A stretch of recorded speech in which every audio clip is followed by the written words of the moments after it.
Grand Rising. Welcome to the first episode of Season 2 of Discussion Time Podcast. It's your host, Malaysia, aka Lasia Princess, and we're about to get our guest on the line, so I'm going to send him the link, and we're going to just hop right into it. Very excited, so let's do this. We're testing out the Record with Friends feature for the first time. It's loading so that way I can send a link. Here we go. Invite friends, copy link, paste, send. Let's do it. I have some notes. Well, I'm writing notes and I'll be taking notes. Ooh! I heard a sound. Hello?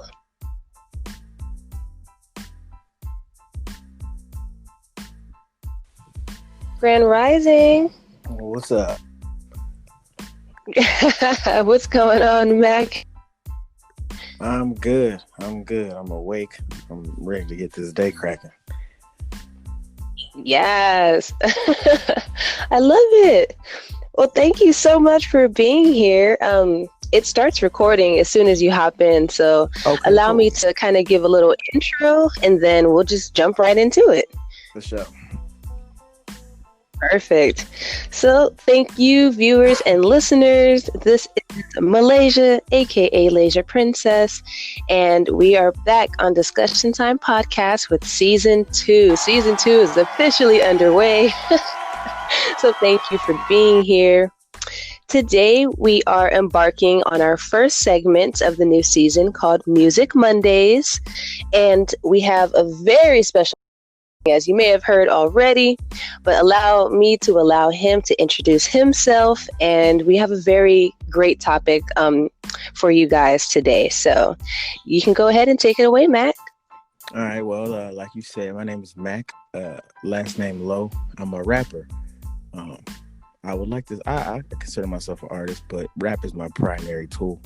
I've been doing it for like 3/4 of my life, so it's really who I am. It's a part of me. Hip hop is my life and everything. And yeah, I've been doing it. I'm from Rialto, California. Nice. Great. So I know that we kind of talked a little bit via like email and Instagram about like what we've been up to lately. And something really like stood out to me, the fact that you were kind of in a fender bender, not a fender bender, but kind of like at a crossroads with music specifically. And I've really felt like that's something that, we should talk about, because I'm sure many people and artists of all sorts are feeling that way or have felt that way. So I thought that was a really good point of discussion. So can you kind of, I know you said that you've been doing music for 3/4 of your life, but can you give a little bit of background history, maybe like what got you started, what your career has been like, and then what kind of brought you to the point of feeling the way you mentioned that you've been feeling? So I started when I was in like elementary school. Somebody got me into it. One of the TAs was actually a high schooler from the high school in the neighborhood. He came to the elementary school in some program that they were doing between the schools, and he was teaching us how to rap. So we wrote a rap song in 3rd grade, and I ended up being sick for the duration of this whole like program. So I missed like a week and a half of school. So when I came back to school, it was presentation day. So all the kids were taking turns presenting this rap that they had wrote as a class, and so they was doing it in groups of 3 and 5 and even like 2s, right? All the kids, they was all rapping the same verse because they all wrote one verse together. But my teacher was like, yo, I know you don't know the song, so you don't have to present. And something like 8-year-old me was like, nah, I'm about to get down. So I went in front of the class and I rapped Snoop Dogg. I rapped some Snoop Dogg. So I just got down with the Snoop, and everybody was in class tripping. They was like, oh. So in that moment, I was up there by myself. I didn't have like a bunch of the homies with me. I did a song different from everybody else, and the reaction that I got was so cold to me at that time. At like 8 years old, I was like, wait a minute, like I just loved the way that felt. You know what I mean? So that kind of sparked it. And then a couple years later, I met another kid who was actually writing his own raps. And I was like, yeah, I did that before, but I just never thought to write my own. So he was like, well, why don't you write your own? So that day we went and got notebooks and we started writing raps. And that was in like 5th grade, 6th grade. So ever since then, I've always had a notebook, always been rapping, always been writing. But through the years, you know, when you start that young, there's not really a lot of places you can go. You just kind of rapping at school. So once we rapped all the way through high school, we started doing clubs, and we was going to clubs that we wasn't supposed to even be able to get into yet.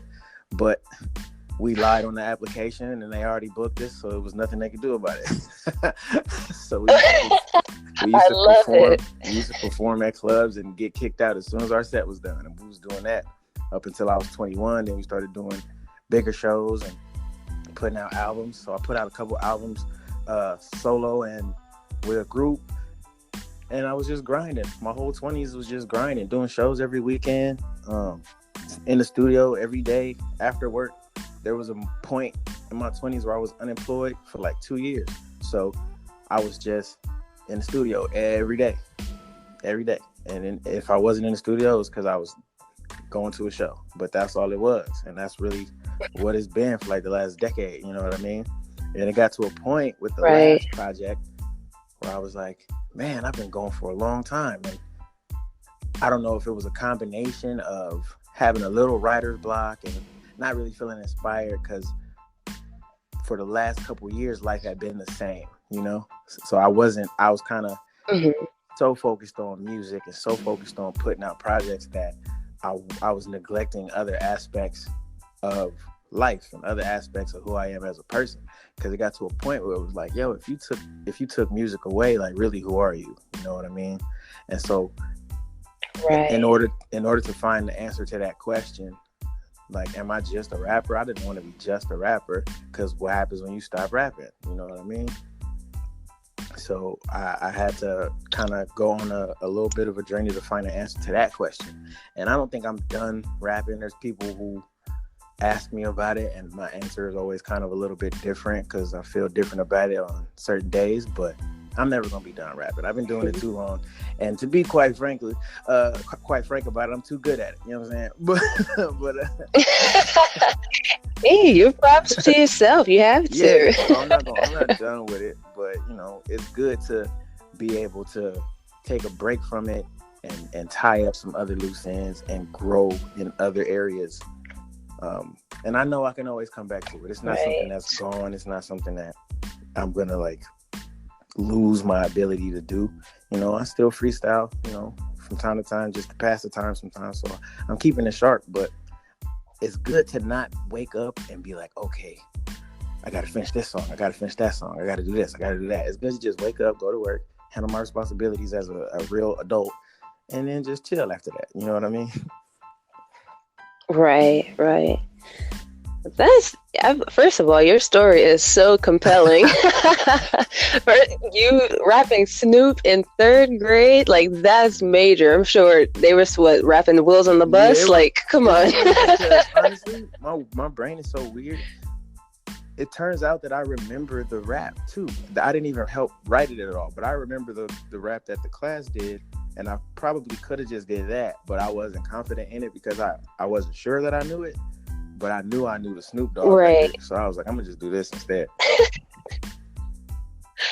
I love that. You want to drop a little bit of what the class? Nah, man, it's corny. You remember? Super corny. That's good. Imagine some kids in the 90s writing a rap. That's about what it sounded like. Yeah, that's. I don't know how well that would have went. Right. It's PG-13. Yeah, we were really doing it, though. Oh man, I love that you. I really loved the part where you said that you had to kind of take a break and see who you were outside of music, because I think a lot of us can kind of get wrapped up in like a title or since this is what I know how to do, this is the only thing I can do. And I think that as artists and creatives in general, it's really important to kind of make sure you're well-rounded and not get lost in those kind of things, like a title or an industry, so to say.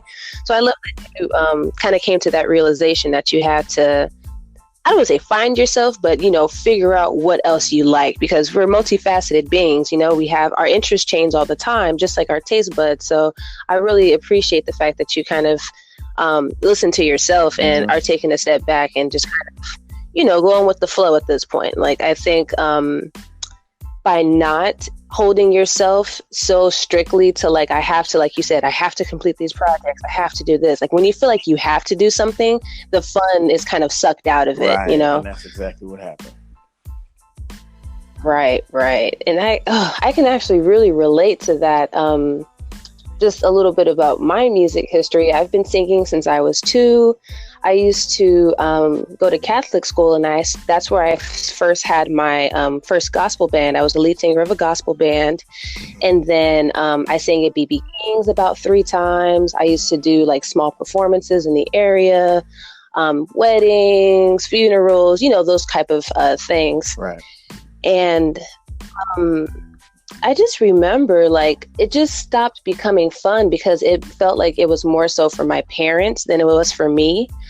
And so it wasn't until like high school where I kind of wanted to pick it back up again. And I kind of did. You know, I went to my first high school.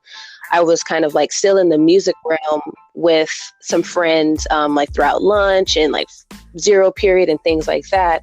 We would get together and we would host like battle rap sessions, or, you know, we would go to the library and write, or, you know, between writing music and writing poetry, like I was just immersed in the arts. Like, that's all I wanted to do. Right. And it wasn't until I did Merino Valley Idol, because I had moved to the Inland Empire after moving from LA. So I did Merino Valley Idol, and that was fun. And then an opportunity came about to do, I think it was America's Got Talent. And I was 16, and of course, like at 16, you can't necessarily, I don't say enroll, but you can't like be there without a guardian. And I remember asking my dad. He was like the only person who was going to be able to take me at that time. I think like my mom was at work and grandma was at work, so like nobody was able to take me but my dad. And he actually shut me down. Like, I had the applications filled out. I said, all you need to do is just go with me. And he said no. And I think that's where the fun was like super just, it left the building. I think it's also important too, like, even though we can like something, when we're young, we really do kind of have it and put it in the hands of like our guardians or our caregivers, like our parents or just other people in general. So I think for me, it was a combination of like, it just stopped becoming fun because, like you said, you felt kind of forced to do it. And then also, like, when I really voiced that I liked this thing, like, it felt like I didn't have someone on my side or in my corner. And so, yeah, that was, that hurt. It's a real vulnerable situation. And that's one thing I noticed is so much of, like I said, so much of who I am, that is all like wrapped into my DNA. Before that day in 3rd grade, I would say I was an outgoing kid. I obviously wasn't nervous that day, but there were times where I would be a little shy about certain things, or I would be a little scared or nervous about certain things.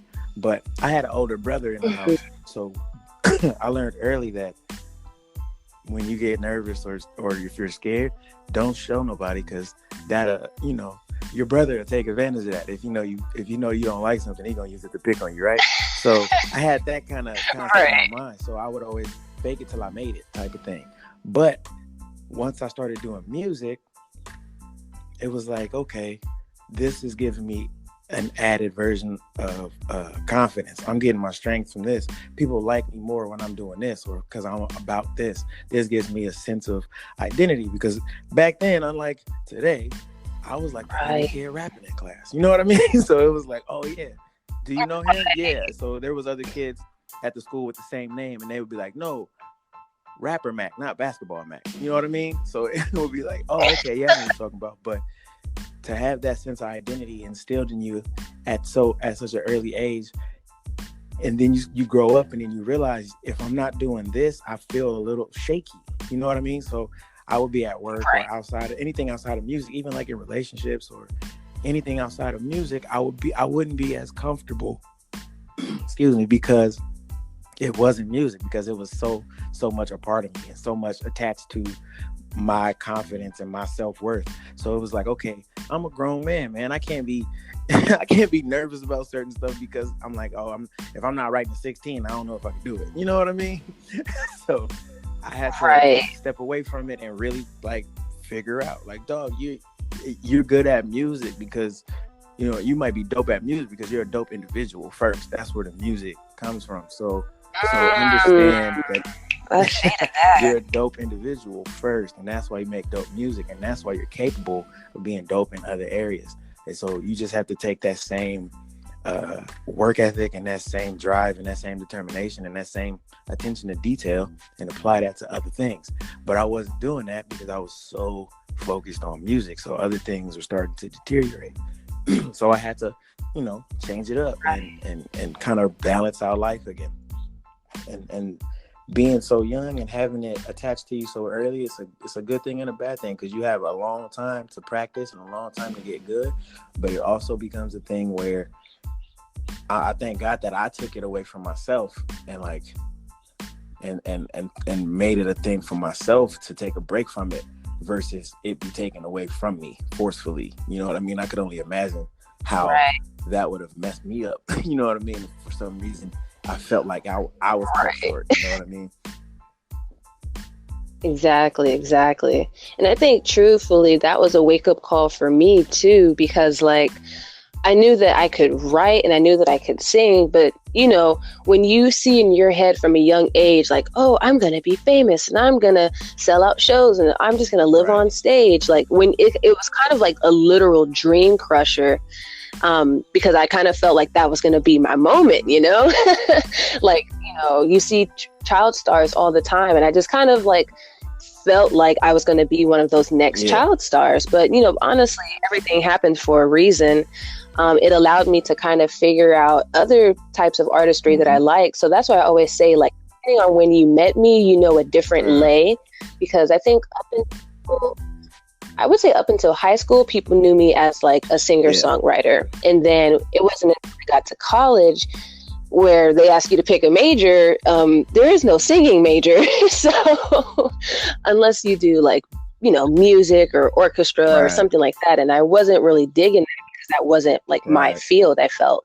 So I found graphic design, and then I found painting and all these other things. So it allowed me to kind of like be a butterfly and really blossom in other areas. But I never really found full satisfaction in anything else because it literally all kept coming back to music. And so I think that it's really important for us to kind of like test the waters and see what else we might like, but know that like what your wealth comes from the thing that you love to do. And what is I think in the beginning of G-Eazy's song, it says 6 million ways to mob, choose one. Like, you can be good at a lot of things, but at the end of the day, there's going to be that one thing that really kind of like catapults you into where you need to go, and that ultimately is your divine mission. So I think that you actually kind of, you held the reins on that for yourself. Like, you know, there's some people who they have that self-control or that self kind of initiation to say, okay, maybe I should stop. And then for others, I think life has to happen for them to kind of, you know, their other way. So I like that we both kind of come at it with like our different experiences. That's really unique. Yeah, for sure. And I think in the beginning, it was kind of nerve-wracking because it was like, well, what do I do? What am I supposed to do that? And I don't know what else. You know what I mean?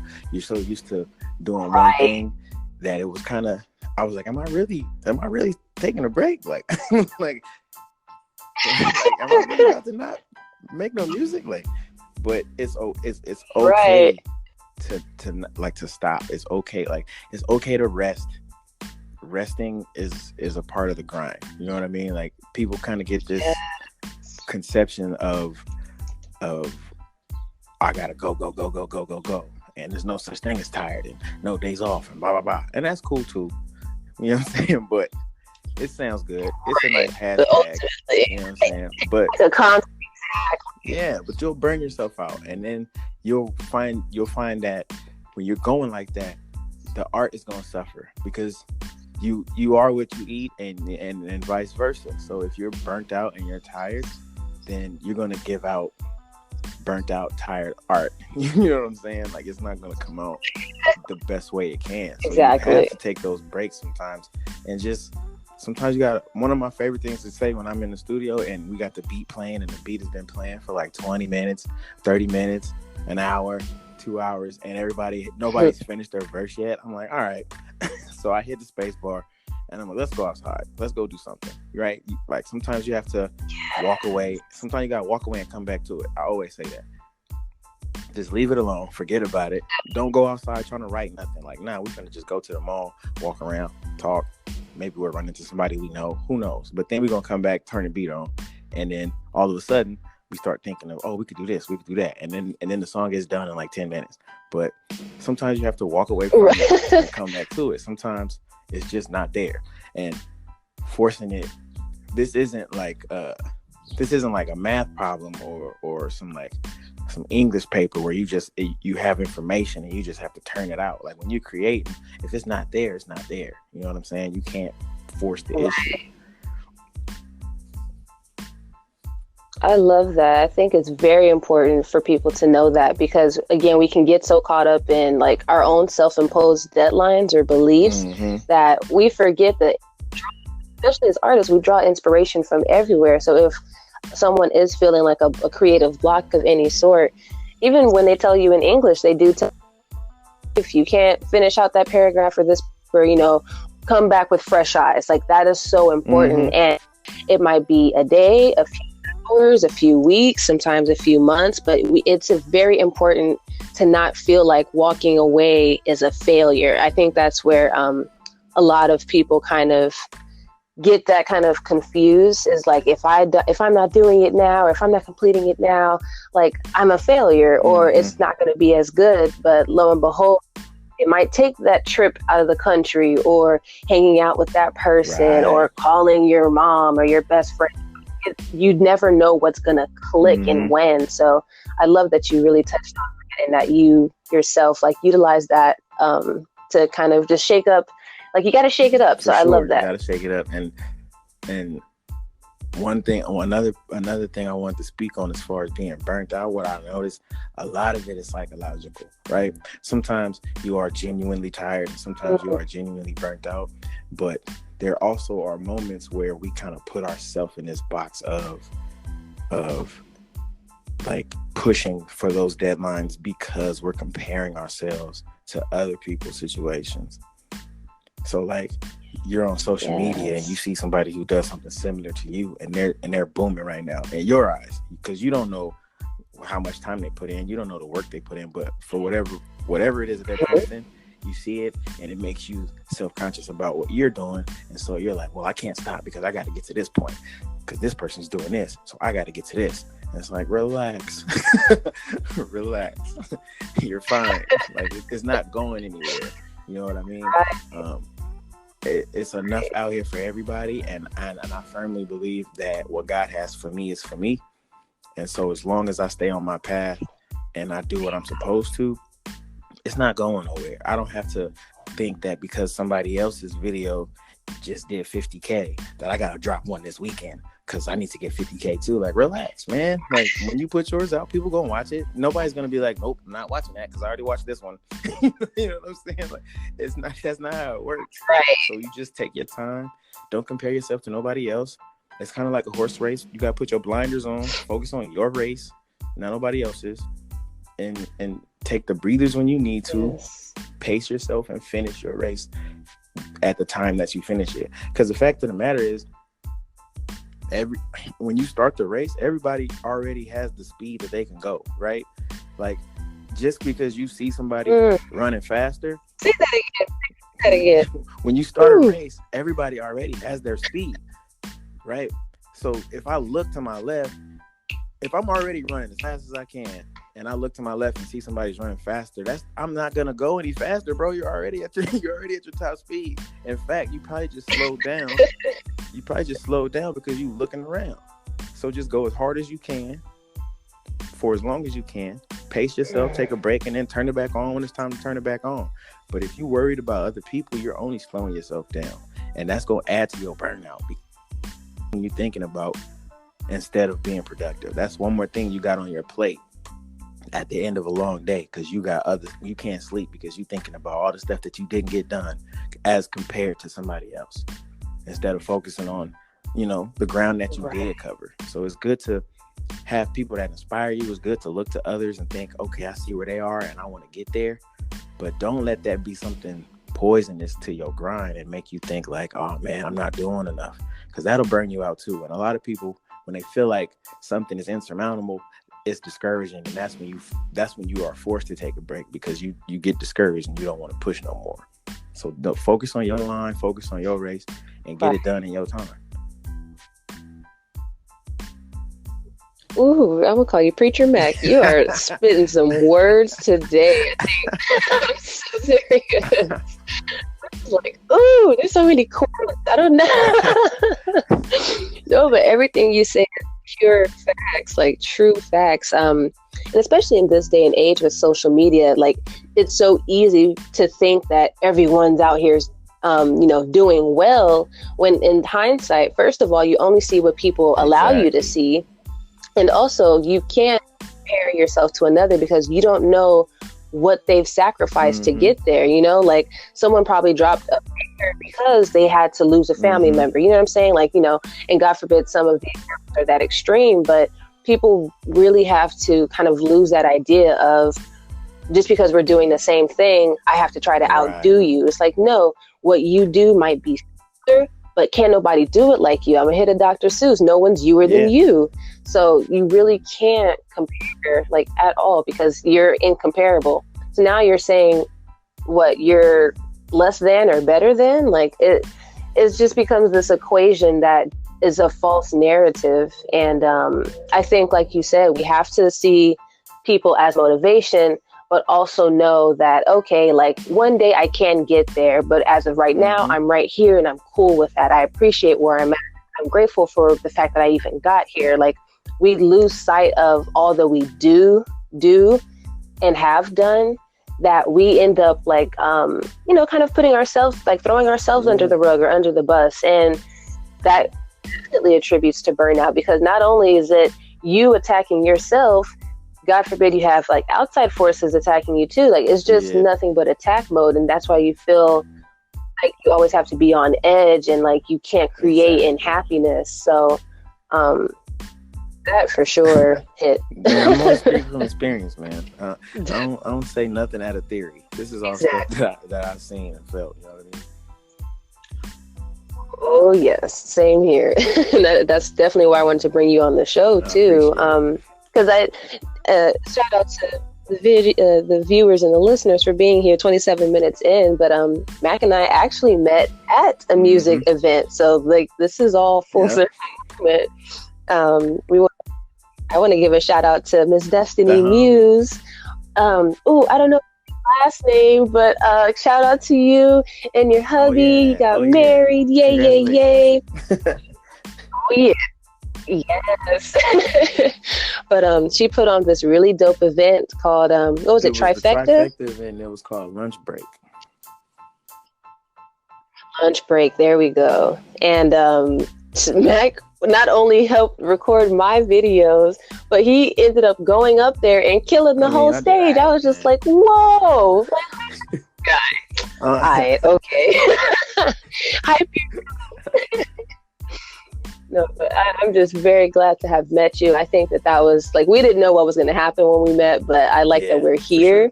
Sure. And I appreciate that we can like have this conversation and be honest. And like, even if music isn't the next thing, at least we know that like we have one another in each other's corner.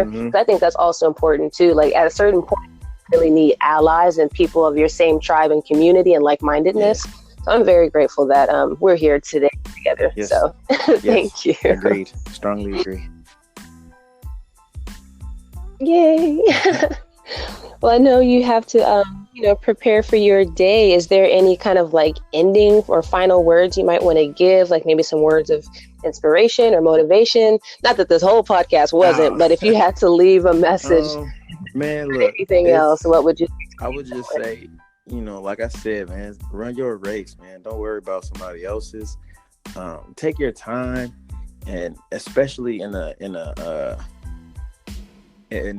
music where so much of it is collaborative, it's really hard to do things on your own. So you're going to have a lot of hands and a lot of people in the kitchen, a lot of hands in the pot, right, trying to get projects done. But if it's your project and it's your baby and you started writing that sitting on your bed and you're in head, this is your song, this is your project, right?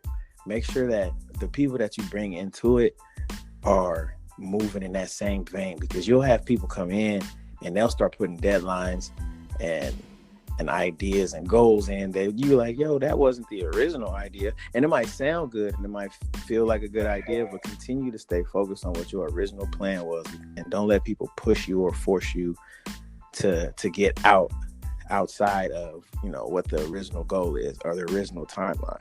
When you create, sometimes it's like, I don't have a deadline, we just gonna work until I get it right. And those deadlines will force you to put out something that you don't like, or to quit something because you don't think you're going to get it done in time and you need to jump to the next thing. So do what you got to do, stay true to yourself, and get things done on your time, and put out quality over quantity always. Definitely. Ooh, I love that. Well, I don't think there's anything left to add, honestly. This is like one of my favorite episodes thus far. Oh man. So thank you so much. Really Thanks for having me. I amazing appreciate guest. Let people know how they can find you. No problem. Anytime. How can people find you on social media? Like, let them know what you're working on. And then, yeah, just drop your socials. So it's at Mac Lowe on everything except YouTube. It's Mac like the computer, Lowe like the hardware store. MacLowe. And on YouTube, it's official Mac Lowe, and that's where you can find all the jams.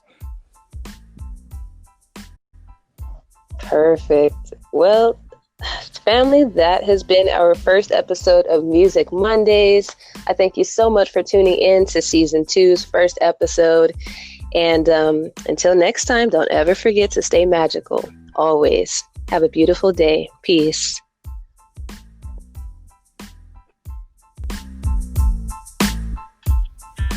Hello. So Mac and I are testing out the Add People or Add Person feature for Discussion Time podcast. We air tomorrow, October 7th, 2019, and he will be my first guest ever on the show. Sent him the link. We're waiting for him to join so we can test this out.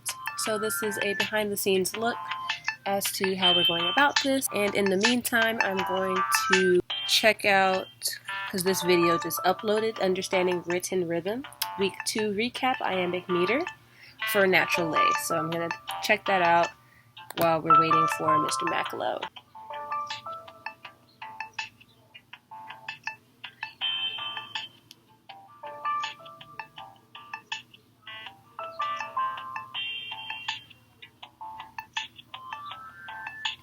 This look is so freaking darling. I love it.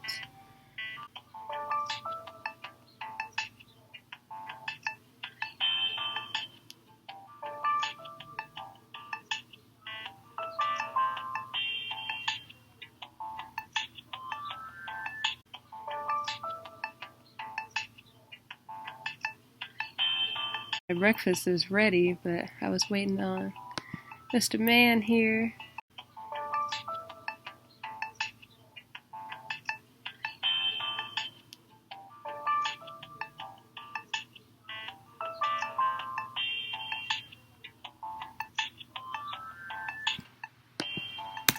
I'm just hungry.